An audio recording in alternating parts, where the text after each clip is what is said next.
Hey everyone, welcome back. If you're diving into the crypto world in 2025, you might need to transfer your Tether, USDT, from Metamask to Phantom wallet. It's a straightforward process, but I'll walk you through it step by step to make sure you do it safely and efficiently. Whether you're switching wallets for better features or just managing your assets, this guide has got you covered. First things first, make sure you have both wallets set up. You'll need the Metamask app or extension with some USDT in it, and Phantom wallet installed on your device. Also, ensure both are connected to the same network, like Ethereum, since Tether is an ERC20 token.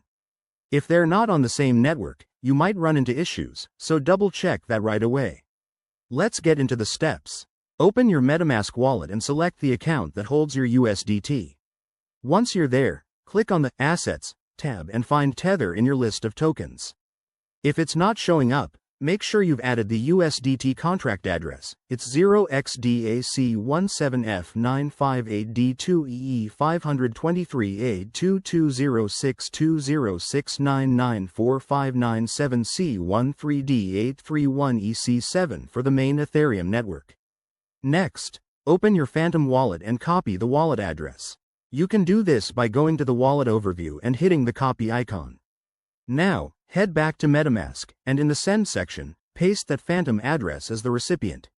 Enter the amount of USDT you want to transfer. Remember to leave some extra for gas fees, which can vary based on network congestion. Before you confirm, review everything carefully. Check the recipient address, the amount, and the estimated fees.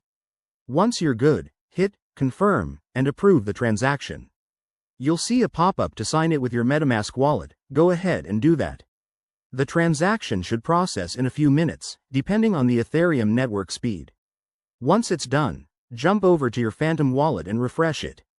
You should see your USDT appear in your balance. If it doesn't show up right away, give it a minute or two, or check the transaction on a blockchain explorer like Etherscan. A quick tip: always use the official apps to avoid scams, and never share your private keys.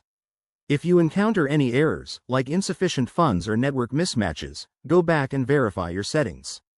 There you have it. You've successfully transferred Tether from Metamask to Phantom. If this helped, hit that like button and subscribe for more 2025 crypto tutorials. Thanks for watching, and see you next time.